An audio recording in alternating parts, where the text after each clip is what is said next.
entrevista del Telematutino 11, gente importante a tratar temas importantes, nos acompaña Fidel Santana, quien es diputado al Congreso por el Frente Amplio. Buenos días, Fidel, un placer tenerte en el programa. Siempre es un agrado para mí. Hola, Fidel, buenos días, bienvenido. Hay muchos temas, Fidel, pero yo quisiera tratar contigo porque escuché unas declaraciones tuyas la semana pasada en el Congreso donde tú denunciabas que ya había ofertas de hasta 35 millones de pesos Ay, Virgen de la a los Altagracia. diputados para que apoyaran la modificación. Entonces decía que ya en la anterior modificación el mercado andaba por el orden de los 15 millones de pesos.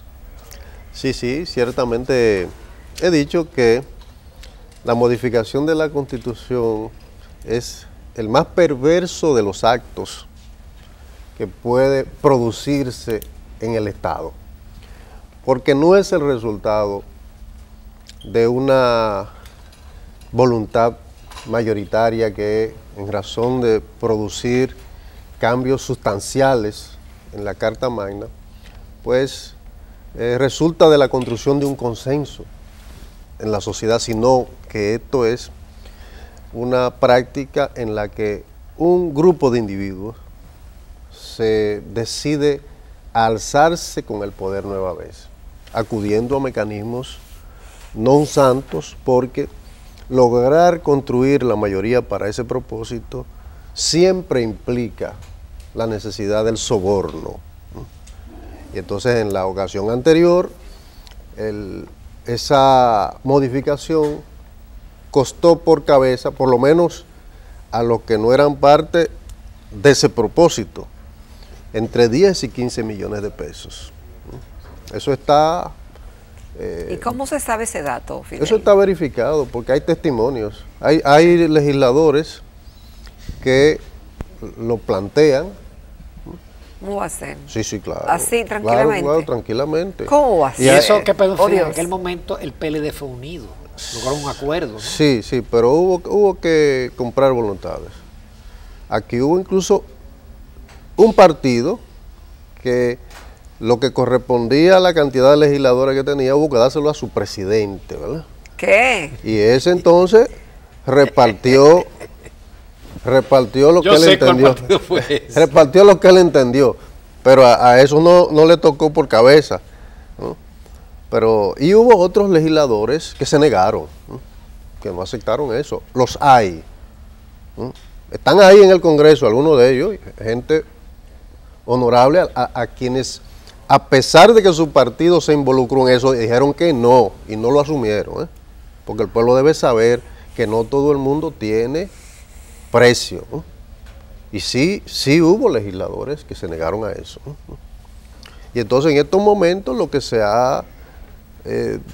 rumora, porque esos son rumores que andan en todos lados allí, y se debaten en el restaurante, se habla de todo eso, es que las ofertas han ido subiendo, porque los números no dan.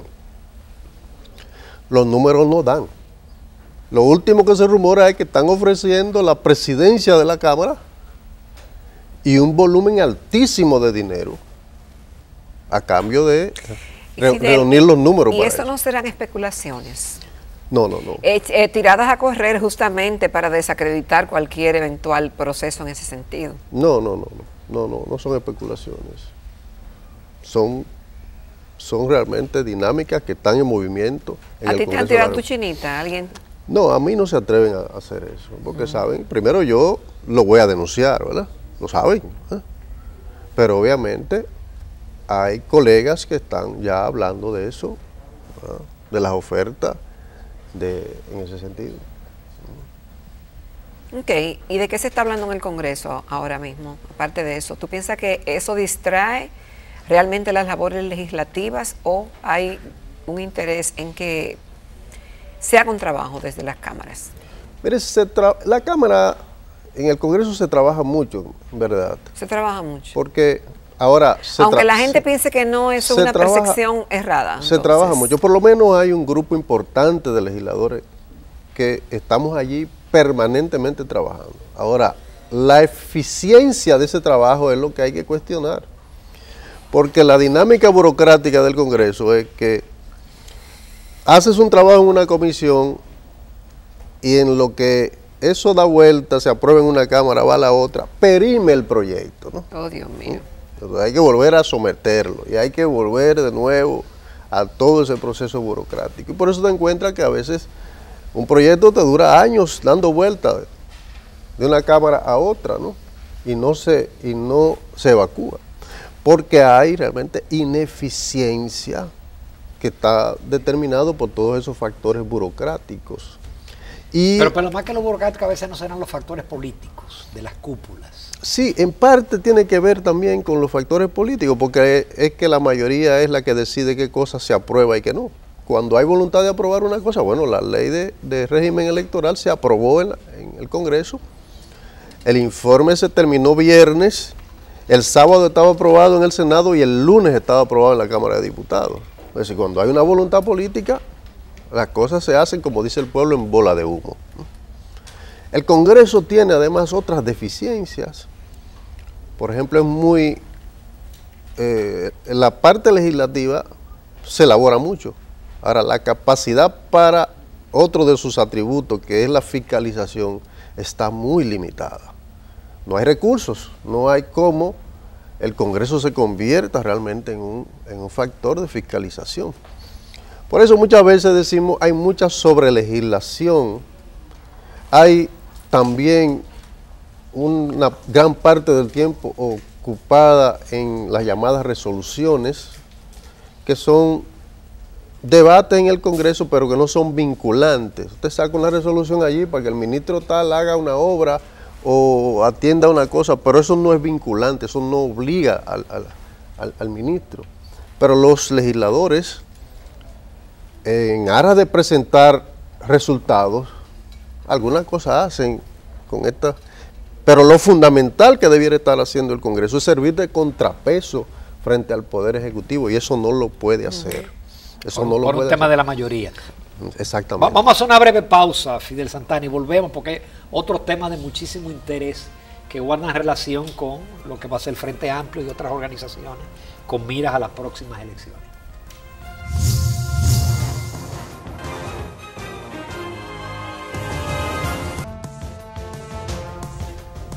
Continuamos en Telematutino 11. Esta mañana estamos conversando con el licenciado Fidel Santana, quien es diputado del Frente Amplio y antes que eso conocido por su compromiso social. Fidel, el Frente Amplio y los partidos aliados que lo conforman, ¿en qué están en este año preelectoral y qué van a presentarle a los votantes en el 2020? Sí, este es un año complejo en el plano político porque la nueva ley otorga una serie de plazos fatales que obligan a los partidos a adelantar muchos de los procesos que anteriormente prácticamente se hacían el propio año de las elecciones. Ahora hay que hacer los eventos primarios o las convenciones en el mes de octubre.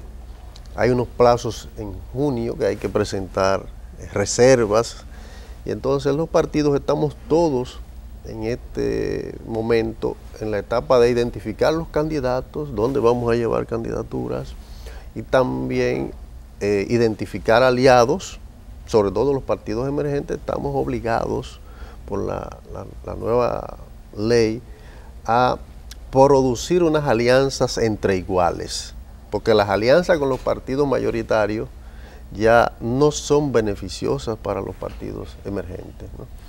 La cuota que se ha puesto del 20%, el voto preferencial también le genera muchas dificultades a los partidos emergentes para poder tener algún nivel de éxito, ¿no?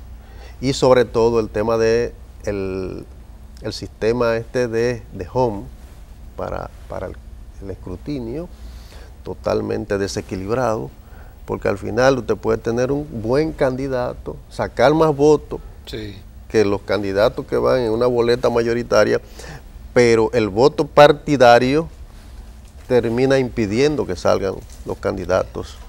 Yo pensé que eso lo iban a eliminar con todos estos cambios. O pudo eliminarse. Es que aquí hubo una contrarreforma en el Congreso. En vez de avanzar en la democratización, lo que se ha hecho es reiterar los elementos negativos y agregar nuevos elementos que son obstáculos para la participación democrática en el país. Incluso el tema del arrastre entre diputados y senadores, el país debe saber que el espíritu que fue aprobado en la comisión bicameral, yo te iba a hacer la pregunta, de la que yo formé parte, fue el de mantener el arrastre. Ahora, la prisa como se aprobó esta ley, al parecer en el Senado olvidaron incluir lo que habían decidido, con voto contrario solo de 2 o 3 entre los que estaba yo. Estuvo el senador de San Pedro de Macorís, que también se solidarizó con la posición mía, y creo que José La Luz. Fuimos los que votamos en contra del arrastre. Y entonces, al parecer se olvidó incluir eso en las modificaciones y se pasó tal cual como vino de la Junta Central Electoral, que crea 4 niveles de elección: el nivel presidencial, el nivel senatorial, el nivel de diputados y el nivel municipal. Y rompe el arrastre. Y con eso se rompe el plan B de Danilo Medina, que era mantener el arrastre para quedarse con el control del Senado, la reelección por reelección a todos los senadores, tener con el Senado el control de la justicia y el control de la Cámara de Cuentas. Y entonces ahora hay serias presiones desde el Senado para que la Junta, por vía de reglamentación, imponga el arrastre o generar una modificación a la ley recién aprobada que no tendría posibilidad de encontrar cómo pasar en el Congreso. Porque el PRM está en contra del arrastre. PRM en contra, Reformista en contra, el sector de Leonel Fernández estaría en contra y todos los grupos minoritarios estaríamos en contra también, ¿no? Por accidente hay una ley que rompe con el arrastre y que obliga a los senadores a buscar sus votos, ¿no? Como debe ser. Como debe ser. Fidel, yo sé que tú tienes un proyecto de ley, porque es un tema que yo he comentado mucho aquí en este programa, a raíz de que tuve a Juan Uvieres y me mostró toda la documentación de cómo un ministro manipuló los precios de paridad del gas propano para beneficiar a empresas privadas hacia sus ampliaciones. Es decir, nosotros de los bolsillos le pagamos a esos empresarios para que ellos pudieran importar más y ganar más dinero. ¿Tú tienes un proyecto? Sí, tengo un proyecto que en los próximos días ya voy a introducir, en el que estoy proponiendo que se haga una auditoría de los montos de dinero que por la vía de esa resolución ilegal han permitido que sectores privados acumularan una enorme cantidad de dinero y lo usaran para una inversión privada. Lo que estoy planteando es que por medio de la ley, después de hacer ese experticio técnico, entonces se genere un mecanismo para que el Estado pase a ser propietario del monto de acciones equivalente al dinero que ha ido a parar a mano de esa inversión privada por vía de ese mecanismo ilegal. Y entonces es una ley que tiene como antecedente la ley que expropió las empresas de Trujillo y las declaró del Estado.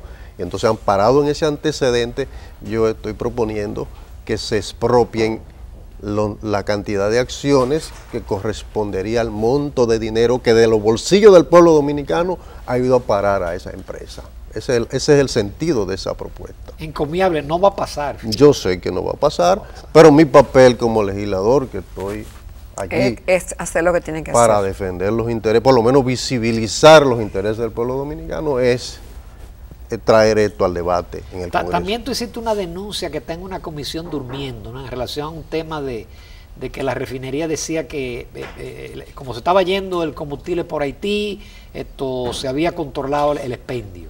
Sí, hice una denuncia en el hemiciclo diciendo que el tema de la escasez de combustible que estuvo afectando un mes y medio atrás en algunas regiones del país, escaseaba, y el presidente de la refinería se destapó diciendo que era porque se estaba yendo a Haití el combustible. Yo denuncié que se trata de que esa misma importadora privada, cuando el petróleo sube en el mercado internacional, se muda a la refinería dominicana de petróleo a retirar combustible después de haberla abandonado. Y entonces, deja sus almacenes quietecitos ahí. Deja sus almacenes quietos para no comprar combustible caro. Y entonces en la refinería, como por razones políticas, el Estado muchas veces lo que hace es que amortigua los niveles de aumento de precio. Entonces ellos se mudan allí y reciben el combustible con la ventaja de que le han bajado. El Estado mantiene precios más bajos que en el mercado internacional, pero además le evita a ellos comprar combustible en el mercado internacional caro, que tal vez 3 semanas o 4 después ha bajado de precio y entonces ellos pierden dinero así. Lo que hacen es que se mudan para que sea la refinería la que pierda, ¿verdad? Entonces hice esta denuncia allí, se creó una comisión, se invitó al propio presidente de la refinería, que no fue, mandó a un funcionario de la misma, se invitó también al de Industria y Comercio, estuvo allí uno de los... No fue. El ministro no, pero fue uno de los técnicos y varias personas más del sector de combustibles. Y evidentemente la denuncia que he hecho está sobre la mesa con datos, porque algunos de los sectores de los combustibles han llevado datos de cuánto combustible la refinería, la propia refinería ha dicho cuánto compra en función de su programa de compras y cómo lo distribuye, ¿no? Y cómo se ha demostrado que cuando llegan esas empresas grandes a buscar combustible nuevamente a la refinería, entonces tienen que racionar el combustible a otras empresas que por esa razón es que escasea. Perfecto, muchísimas gracias, Fidel Santana. Qué pena que no haya una mayoría de legisladores así en el Congreso. Exacto. Porque muchas cosas no pasaron. Bueno, muchísimas gracias, Fidel A Santana. sus órdenes. Gracias, Fidel. Nos vamos a comerciales. En el próximo segmento vamos a hablar de una actividad, una conferencia internacional sobre ciertos animales que se va a celebrar en República Dominicana.